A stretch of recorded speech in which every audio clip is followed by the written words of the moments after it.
столицу Таджикистана Душанбе прибыл первый гуманитарный груз из Казахстана. Обе страны существенно пострадали от наводнения в последние несколько недель.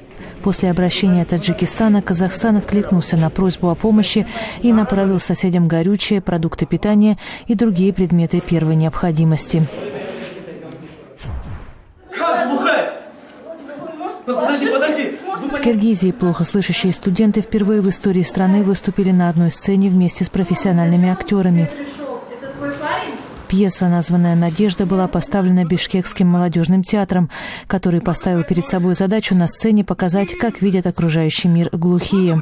В Киргизии плохо слышащие практически не имеют возможности работать или участвовать в культурных мероприятиях. Национальная валюта Грузии лари подешевела по отношению к доллару США и достигла исторического минимума за последние 16 лет. Падение грузинской валюты началось в ноябре, и с тех пор она потеряла треть своей стоимости. Такое падение связывают с удешевлением российской валюты рубля.